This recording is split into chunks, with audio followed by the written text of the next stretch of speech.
মুখ্যমন্ত্রী মমতা বন্দ্যোপাধ্যায় তো কালকে বাজেট পেশ করলেন, আপনাদের 1000 টাকা করে আপনাদের যে ভাতা বা স্যালারি যাই হোক সেটা ইনক্রিমেন্ট দিলেন, আপনাদেরকে ছুটি বাড়ালেন, আপনাদের নাকি অনেক সুবিধা দিয়েছেন এমনটা বললেন। আপনারা কি এতটাই, সরি ম্যাম এই কথাটা বলছি, কিন্তু হয়তো তৃণমূল বলবে যে আপনারা কোট আনকোট বেঈমান, আপনারা এত কিছু পেয়েও প্রতিবাদ করছেন, আন্দোলন করছেন, আপনারা ইচ্ছে করে করছেন, রাজনৈতিকভাবে করছেন। গতকাল বাজেটে রাজ্যের সরকার 1000 টাকা তাদের জন্য ঘোষণা করেছেন। আমাদের মূল দাবি ছিল 15,000 টাকা ভাতা দিতে হবে রাজ্য সরকারকে, তাদের ঘোষিত নির্ধারিত যে মিনিমাম ওয়েজ সেটা অন্তত দেওয়া হোক।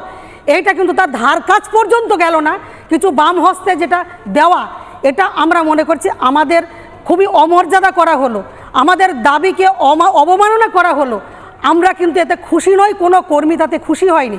মাতৃত্বকালীন যে 180 দিন ছুটি এবং যে কর্মীরা কর্মরত অবস্থায় মারা যাচ্ছে তার পরিবারকে 5 লক্ষ টাকা ঘোষণা, আমার এই প্রশ্নে যেটা বলার যে এটা তো অনেক আগেই দেওয়ার কথা ছিল, এটা কেন দাবি করতে হবে, এটা নিয়ে কেন আন্দোলনে নামতে হবে আমাদের? যেমন ভাগে ভাগে টাকা দেওয়া হয়, বহু টাকা 1 বছর 1.5 বছর পর্যন্ত বাকি থাকে, আন্দোলনের চাপে কিছু টাকা দিয়েছে, কিন্তু বহু টাকা এখনও বাকি আছে। পশ্চিমবঙ্গ আশাকর্মী ইউনিয়নের রাজ্য সম্পাদিকা, আজ 48 দিন আমাদের ভাতা বৃদ্ধি সহ আরও বেশ কিছু দাবি এবং সমস্যা নিয়ে আন্দোলনের এবং কর্মবিরতির আজকে 48 দিন।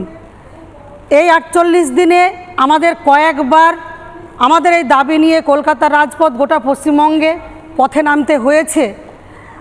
আমি প্রথমেই যেটা বলবো, এ রাজ্যের 75,000 আশাকর্মী যারা অত্যন্ত দারিদ্র্যের সঙ্গে লড়াই করে এবং তার টাকা কাটার হুমকি, টাকা কেটে নেওয়া, নানানভাবে তাদেরকে হয়রান করা, হেনস্থ করা, এত সত্ত্বেও এই লড়াইয়ে যেভাবে তারা শেষ পর্যন্ত দাঁড়িয়ে থাকলো এবং এখনও দাঁড়িয়ে আছে, এটা আমরা মনে করি একটা বিরাট আমাদের কাছে একটা জয়।